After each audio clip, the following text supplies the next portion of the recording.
Hi hello guys, welcome to our channel. தமிழில் பார்த்தா தெரிஞ்சுருக்கோம் என்ன பண்ண போகுன்னு. வாங்க ஸ்ட்ரெயிட்டாக வீடியோக்குள்ளே போகலாம்.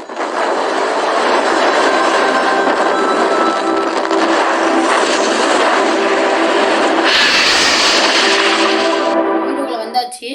மெயினாக சொல்லிடுங்க, யாரும் ஸ்கிப் பண்ணாமல் முழுசாக பாருங்க, அப்போ தான் புரியும். எங்கே டவுட் இருந்தால் கேளுங்க. இப்போ வாங்க வீடியோக்குள்ளே போகலாம். வாங்க நம்ம எப்படி பொங்கல் செய்யணும்னு பார்க்கலாம். ஃபஸ்ட்டு பால் நல்லா ஊற்றிக்கணும். அதுக்கு அரிசியில் தண்ணி கரைச்சி அதை ஊற்றணும். ரெண்டுத்துக்கும் கொஞ்சம் கொஞ்சம் ரெண்டுத்துக்கும் கொஞ்சம் கொஞ்சம் ஊற்றிக்கணும். அரிசி தண்ணி ஃபஸ்ட்டே பாலும் ஊற்றிக்கணும். ரெண்டுத்துக்கும் கொஞ்சம் அது பொங்கினதுக்கப்புறம் இது பண்ணணும். இப்போ ஃபஸ்ட்டு பொங்கிட்டு ஃபஸ்ட்டு எப்பவுமே சக்கரை பொங்கல் தான் பொங்கணும். ஃபஸ்ட்டு பொங்க வச்சாச்சு. பார்த்தா நல்லா பொங்கி ஊற்று. அதுக்கடுத்து தான் வெண்பொங்கல் பொங்கணும். அடுத்து அரிசி அந்த ஊற வச்ச அரிசி என்ன பண்ணணும், எடுத்து உள்ளே கட்டிக்கணும். பார்த்து கொத்துங்க, ஜூஸிங் ஐயா பார்க்கும் உள்ளே உளுந்தும். அதுக்கடுத்து வெள்ளத்தை நொறுக்கணும். நம்ம வெள்ளத்தை நொறுக்கினதுக்கப்புறம் ஓப்பன் பண்ணிட்டு நல்லா கிண்டிகிட்டே இருக்கணும். அடிக்கடி செக் பண்ணிக்கணும் அரிசி வந்துட்டா இல்லையான்னு.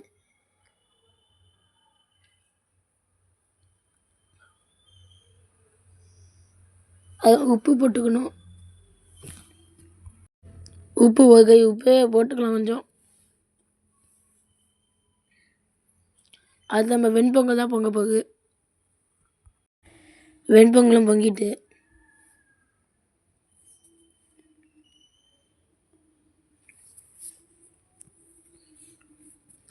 அது வெண்பொங்கலுக்கும் அரிசி இல்லைங்க ஐயா போட்டுக்கணும். அதுக்கும் கரெக்டாக அளவு அரிசி எடுத்து வச்சுக்கணும். அந்த அளவு அதுக்கும் இதுக்கும் போட்டுக்கணும். நம்ம அவ்வளோ. இதுக்கு மேலே ரெண்டுமே பொங்கிட்டு இதுக்கு மேலே வேலை கம்மி தான். அது கரெக்டாக சக்கரை பொங்கல் மேலே பொங்க விட்டுக்கணும். அடிக்கடி நல்லா ரெண்டுமே அடிக்கடி கிண்டிகிட்டே இருக்கணும். ஏன்னா அப்போ தான் ஒழுங்காக வேகும்.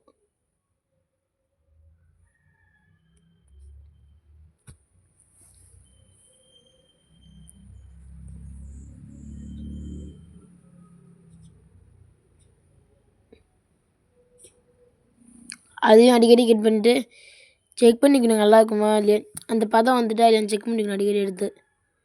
கரெக்டாக அடிக்கடி செக் பண்ணிக்கோங்க. என் வீடியோ பார்த்தா தெரியும், நம்மளும் இந்த மாதிரி அடிக்கடி செக் பண்ணிட்டே இருப்போம். அதுக்கும் வெண்பொங்கலுக்கு உப்பு போட்டுக்கணும். இதுக்கு போட்ட அளவே அதுக்கும் போட்டுக்கணும் உப்பு. இனிமேல் செக் பண்ணிக்கோங்க அடிக்கடி எடுத்து வந்துட்டா இல்லையான்னு. அதுதான் எடுத்து வச்ச வெள்ளத்தை தான் வள்ளி உள்ளே போடணும். கடை நோக்கி எடுத்து வச்சுருப்போம் வெள்ளத்தை. அதுக்கு தனியாக அளவுன்னு அந்த அளவில் நம்ம அள்ளி உள்ளே போகணும். பார்த்தாலே தெரியும். நல்லா வெந்தக்கப்புறம் தான் வெள்ளத்தையே போடுவோம். நம்ம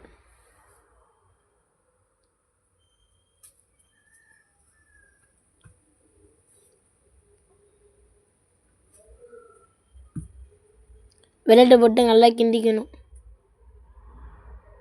நல்லா கிண்ணாதான் அந்த கட்டை வெல்லம் உள்ளே போய் மிக்ஸ் ஆகும். அடுத்தது அது அப்படியே நம்ம மூடி வச்சுட்டு இந்த பக்கம் வேலை வந்துடும். இங்கே என்ன வேலைன்னா, ஒரு எண்ணெய் சட்டி, குட்டி எண்ணெய் சட்டியை எடுத்து வச்சுட்டு கொஞ்சம் நெய் ஊற்றிக்கிட்டு அதில் இந்த தாச்சை, முந்திரி பருப்பு அதெல்லாம் நல்லா போட்டு இது பண்ணணும். ஃபஸ்ட்டு கொஞ்சம் நெய் எடுத்துகிட்டு அது நல்லா லைட்டாக சூடு பண்ணிவிட்டு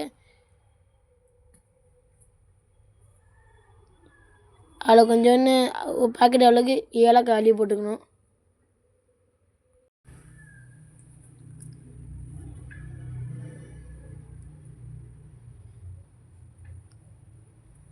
அது ஏலக்காய் நல்லா இதானே லைட்டாக காஞ்சிட்டு எடுத்துக்கணும். நம்ம அதே நெய்யில் நம்ம திரும்பி நம்ம அடுத்தது யூஸ் பண்ணிக்கலாம். சும்மா கொஞ்சமாக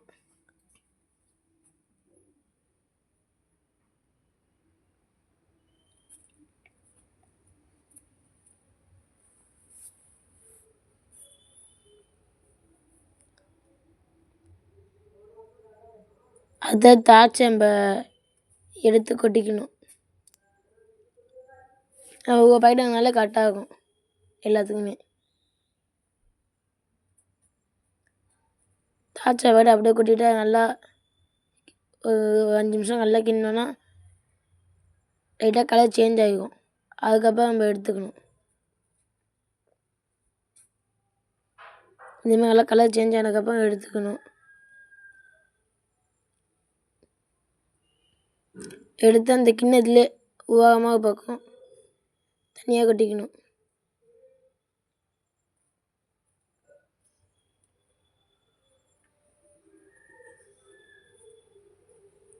அது திரும்பி இன்னும் கொஞ்சம் நெய்யை கொஞ்சம் ஊற்றிக்கணும். நெய் காலி ஆகிடுச்சு.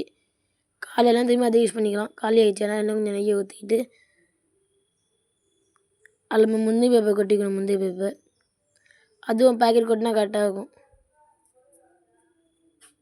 முழுசாகவும் போடலாம், இல்லைன்னா நொய்க்கும் போடலாம். முழுசாக போட்டுருக்கோம். நீங்கள் உடச்சி போடலாம், உடச்சி போட்டுக்கலாம். இதையும் போட்டு நல்லா கிண்டும் போது அந்த கலர் வரணும். கலர் அப்படியே மாறும் கிண்டும் போது.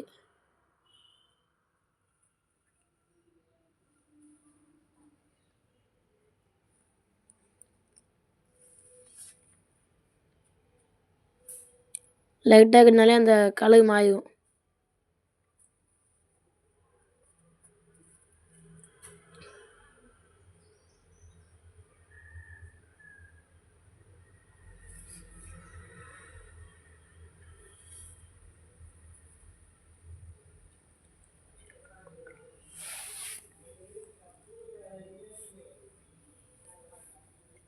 அடுத்து நம்ம திரும்பி ஓப்பன் பண்ணி பார்த்தா நல்லாவே மிக்ஸ் ஆகிருக்கும். அதில் திரும்பி கொஞ்சம் நெய் ஊற்றிக்கிட்டு நல்லா கிண்டினா வெள்ளம் நல்லா காஞ்சி போயிருக்கும். ஃபஸ்ட்டு வச்ச வெள்ளமே அதையும் செக் பண்ணிக்கணும். அதுவும் கரெக்டாக செக் பண்ணிவிட்டு அது நம்ம கிண்டுனா கரெக்டாக இருக்கும்.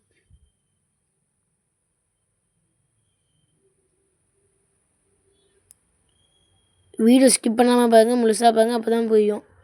அது நம்ம நெய் கொஞ்சம் எடுத்துக்கிட்டு அதை நம்ம லைட்டாக போட்டுக்கணும். அந்த நெய், அந்த முந்திரி பருப்பு அதெல்லாம் போட்டுக்கிட்டு அதுக்கப்புறம் இந்த திராட்சையும் எடுத்து போட்டுக்கணும். போட்டு அதை நல்லா கிண்டணும். நல்லா கிண்டிக்கோங்க, இல்லைன்னா அப்படியே மேலேயே இருக்கும் பக்கம். நல்லா கிண்டினா தான் ஃபுல்லாக கலவும் எல்லா பக்கமும் உள்ள வெள்ளமாக சேர்ந்து.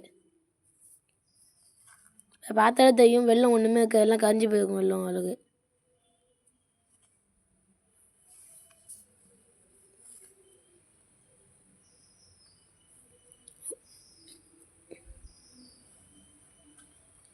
அதுக்கு தான் நம்ம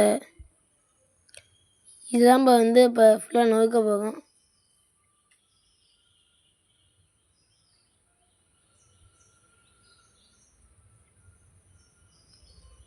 நம்ம எங்கேயும் நெய்யில் போட்டு எடுத்துட்டோம், அதனால் ஈஸியாக நொங்கிக்கும்.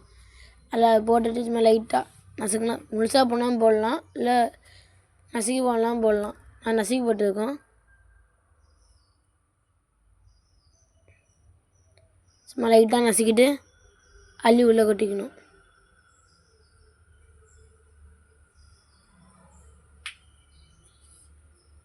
அதையும் தூவி விட்டுட்டு நல்லா கிண்டிக்கணும். அதையும் ஃபுல்லாக எல்லா பக்கமும் போகிற மாதிரி.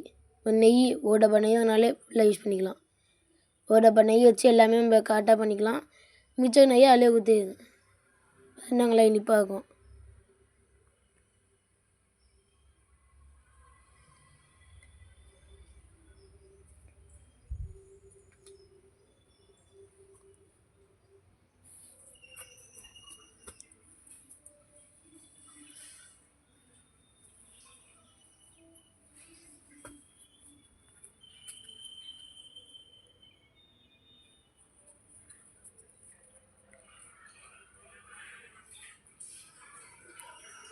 அதை தூக்கிட்டு போய் கரெக்டாக அந்த 2 பக்கமும் வச்சுக்கிட்டு அதே சாமி கும்பிட்டு தான் வேலை.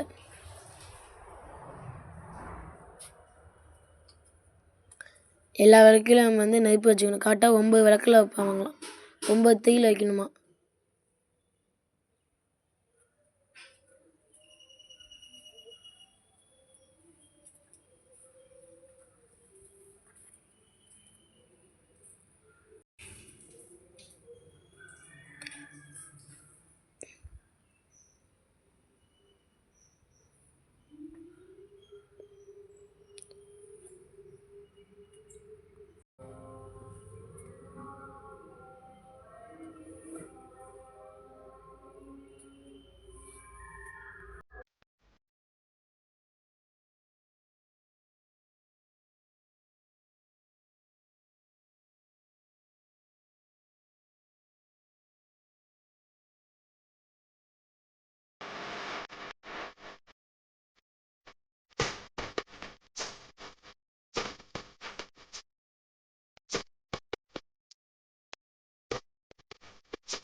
இதுதான் சாமி ரூமு. வீடியோ வேணா லைக் பண்ணுங்கள், ஷேர் பண்ணுங்கள், சப்ஸ்கிரைப் பண்ணுங்கள். Bye friends.